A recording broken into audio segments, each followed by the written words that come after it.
Hello, my bomb blowers and module masters, and today I am here with another Keep Talking and Nobody Explodes modded module tutorial, and today I am here with the module Binary Tango.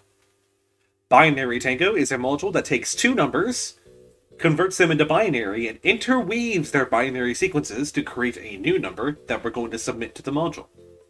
This will make much more sense once I get into explaining how the module works, which I will start the bomb right now. This module does require quite a bit of edge work, so I do have the edge work hub turned on for this tutorial. All available experts, please report to room A9. So, this is Binary Tango.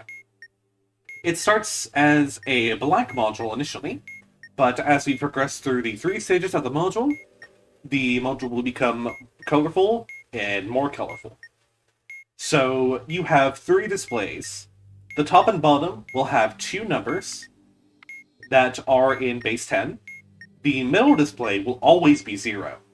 This middle display is a number that we are modifying, and we need to set the middle display to the correct number, then press this button to submit. To change the number, you can increment it in units of 1, 10, and 100, with the maximum number you can going up to is 255. So how do we determine what number we need to submit? We're going to take the two numbers displayed currently on the module. So we have 248 and 173. First things first, we're going to need to convert these numbers into binary. So, if you know how to convert numbers into binary, you can go ahead and do this, but if you don't, I will show you a couple of ways to do this. So possibly the most simple way to do it is in the text field calculator. There is a function that you can use to convert a number from base 10, which is the common everyday system that we use to represent numbers, from base 10 into base 2, which is binary. Binary just represents a number in terms of zeros and ones. So, you can type in bin, and then a pair of parentheses, and then in the parentheses, put the number that you want to convert to binary, and the text field calculator will output 0b and then the binary number. We have 11111000. Now, we need 8 digits of binary, which the calculator output for us. But if we had a number like 82, Emergency cleared. All personnel, please return to your stations. we only get 1, 2, 3, 4, 5, 6, 7 bits of binary. So to get 8 bits of binary, we just stick a 0 in front of the number. And then we can also do this for 173, which gives us 10101101. Now, the other way to convert a base 10 number into binary is this. So first of all, I'm going to determine the first 8 powers of 2. So the first power of any number is going to be 1, and then to figure out the next powers of the number, I'm going to multiply the number by 2, which gives us 2.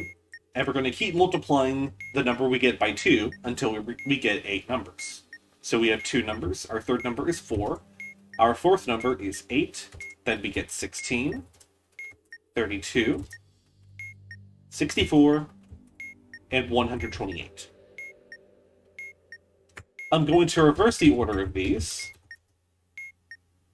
because when you look at a binary number, what it's doing is, if the bit which refers to any single digit in a binary number is a 1, then we're going to start from 0, and we're going to add the value associated with that position to a number in base 10. Since this is 8-bit binary, the first digit is going to correspond to 2 to the 8th. I apologize, this is 2 to the 7th, because 2 to the 0th power is 1. So the first digit is going to correspond to 128. The second digit is going to correspond to 64. Then the third is 32, and so on and so on. So when it comes to this number, we know that it's 248, but we can confirm it's 248 by checking what numbers it added. So to get 248, we should add the first 5 powers of 2 that we have listed here together, and it should give us 248. Which is correct. So, to convert a number from base 10 into binary, which we're going to do for 173 here. We're initially going to start with a blank slate. All of the numbers in the module are going to be 8 bits, so we're going to take the 8 powers of 2 we have listed here. I'm actually going to space it out here. Then, for each number, from left to right, we're going to consider whether or not our current number that we're dealing with is greater than or equal to, or less than the power of 2 we're comparing it to. If the number that we have is greater than or equal to the current power of 2, then the digit of the binary sequence that we have is going to be a 1 in that position. Additionally, if we get a 1, we're going to subtract the power of 2 that gave us that 1 from our number in base 10. And then this will be our new number that we're going to go to the next power of 2. 45 is less than 64, which gives us a 0. If you have a 0, then you don't need to subtract anything. Next, we're going to move on to 32. 45 is greater than 32, so our next digit is a 1, and we're going to subtract 32 from our number. Gives us 13. 13 is less than 16, so we're going to have a 0. Next, we have 8. 8 is less than 13, so our next digit is a 1, and we're going to subtract 8 to get 5. Next, we're looking at 4. 4 is less than 5, so our next digit is a 1, and we're going to subtract 4. Now we're looking at 2. 1 is less than 2, so our next digit is a 0. And then finally, we're going to look at 1. 1 is equal to 1, which means we're going to have a 1 in this position, and we're going to subtract 1 from it, which gives us a 0. If at any point during this process you get a 0 as the current number, then you know that the remaining digits in the binary number are 0. I can show this off using 248, because we know that 128 is going to be less than the number. 64 is going to be less than the next number, 32 is going to be less than the next number, 16 is less than the next, and then 8 is equal to the next, so we subtract 8 and we get 0. So from here, we know that 0 cannot be greater than any of the other powers of 2, so we can just stick 3 zeros at the end of our number to get an 8-digit binary number. Okay, so that's cool and all. We've converted these two numbers into binary. So what do we do with these numbers now? So what we're going to do is sort of a tango between the binary numbers. First of all, we're going to determine which of the two numbers that we're going to use first. We're going to take the number of batteries and consider whether or it's even or not. We have 2 batteries, 2 is an even number, so we're going to start with the first number. If we had an odd number of batteries, we would start with the second number. So, we're going to start with the first number, which is the 248 in binary. We're going to take the first digit or bit of our number, which is a 1. That's going to be the first digit of the answer number that we're going to input to the module. For our second bit or digit, we're going to move to the second position, and then swap to the other number, and then take the digit in this position. We're going to repeat this process, switching between numbers and moving right 1 digit, until we get 8 digits from interweaving the 2 binaries together. So we started with 1, moved down to the 0, moved up and right to the 1, down and right to the 0, up and right to 1, down and right to 1, up right to 0, down right to 1. Which gives us this as our final binary number that we're going to submit to the module. So, our number's in binary, but we need to submit our number in base 10. So we're going to convert this back from binary into base 10 so we know what to input to the module. So 128 is true. We're going to skip over 64 since its bit is not a 1. We're going to add 32. Oop. Skipping 16, going to add 8 and 4, skip 2, and add 1. Which gives us 173. It's actually somewhat common that you'll submit a number that is the same as one of your displayed numbers. If this happens, it's normal. Don't think too much about it. So we're going to submit 173 to the module. 173. Once we input 173, we press this button. And that is the first of 3 stages finished. Now we move on to stage 2. And stage 2 is a little bit different. as you can see, there is an echo. The last time I checked, echo is not a number. Well, it is. Because in stage 2, our two numbers are displayed in base 16. However, even though that base 16 is scary and all, this is actually easier than the first stage to convert into binary. So, to convert our two numbers into 8-digit binary, we're going to take the first digit of... We're just going to write down the two numbers, first of all. Then, we're going to take our first digit, which is a 7. We're going to find it in the hexadecimal column, which is here. Then, we're going to look at the binary column, which is the first column, which gives us 0111. And we're just going to smack this at the start of our binary number. This is the first 4 digits of the number in binary. To get the last 4 digits, we're going to do the same thing, but with our second digit. 8 gives us 1000, and that's that. Let's convert the other number into binary. We have 5, which gives us 0101, and echo, which gives us 1110, and we have our two binary numbers. Now move back up to the top of the manual, because we're going to do the same Tango process. However, we're going to do something different to get the number we're starting with. The number of indicators is used instead to find out which number you'll use first. We have one indicator, one is odd, so it's not even. We're going to start with the second number. So we're going to take the first digit of the second number, the second digit of the first number, third of the second, fourth of the first, and we're going to alternate like this until we get 8 digits, and this is our number. So we're going to convert this back into base 10.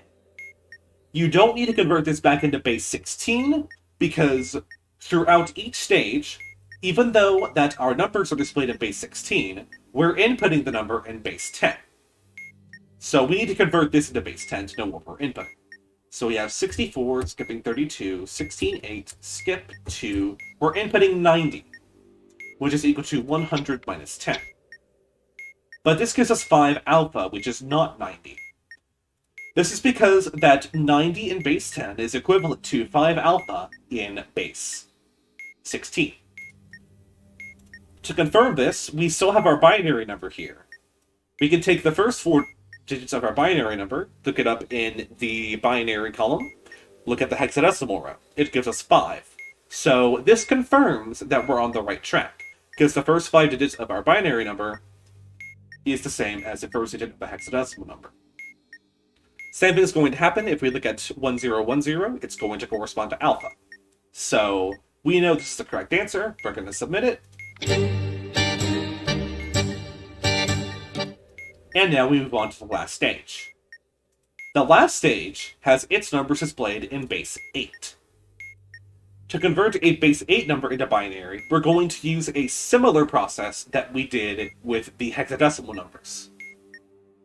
So, with the numbers that will appear on this module, they are going to be at most 3 digits, if it's expressed in octal.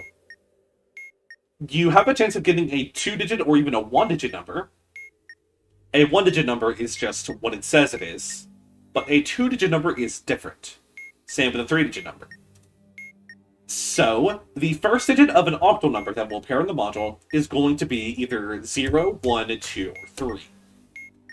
You can represent all 4 of these numbers in binary using only 2 bits. If we look at the first 4 rows, we can see that the last 2 digits of the binary are 00, 01, 10, and 11.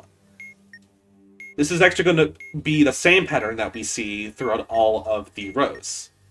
You only need 2 digits to represent the numbers 0 through 3 in binary. So the first digit of an octal number is going to correspond to its value in binary, using only 2 bits. So for our first number, we have 2. If we look at 2, the last 2 digits of 2 in binary are 10, so the first 2 digits of our octal number in binary is 10. Same thing for the 3. We're going to take the 11, which is the last 2 digits of 3 in binary, And that's the first 2 bits of our binary number. For the other digits, we're going to take the last 3 digits, because the only digits that can appear in octal are 0 through 7. And if we take a look at the first 7 rows, you'll notice that the first digit is a 0 for all of the numbers in octal. I mean, that the first digit for all of the single-digit numbers that can appear in octal are 0. This is not a coincidence. This is very much how the base 2 system works when converting from base A to base 2. So we're going to put at the last 3 digits of the other 2 digits to get to the last 6 digits of our binary number.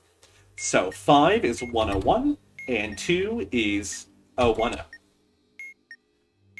For our other number, 3 is 011, and 4 is 100, and we now have our 2 binary numbers. Now we're going to Tango again, except this time, we're going to use yet another piece of edge work. This time we're going to use the number of port plates instead of the number of indicators. So we have 3 port plates. 3 is an odd number, so we're going to start with the second number. First of the second of the first, and so on. Gives us this number, which in base 10, we always input our number in base 10, but it's going to display it in base 8 because this is the last stage. So we have 128, skipping over 3, and then 8, which means we're going to be inputting 136 into the module. I'm actually going to double check this with the Tango calculator because I really don't want to be wrong. Yep, 136. Let's go ahead and input this. And we press submit. Is an acceptable answer, that's absolutely.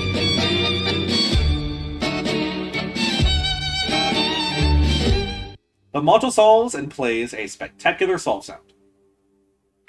So you may also notice that the background of the module has changed to this purple pinkish color. So if you know how color generator works, binary Tango works in a similar manner. The first number that we submitted is the red value of a hex code. The second number we submitted is a green value of a hex code. And the blue number we submitted is the blue value of a hex code. So the 3 numbers that we submitted, when put into a hex code, results in what color that the background is going to turn into when the module solves. This is not necessarily information to solve the module, but this is a really cool detail, and I really like this detail. That's a really nice detail about the module, and I can't thank the author enough for implementing it. So that is going to be it for this tutorial. Thank you for watching, and have a nice day.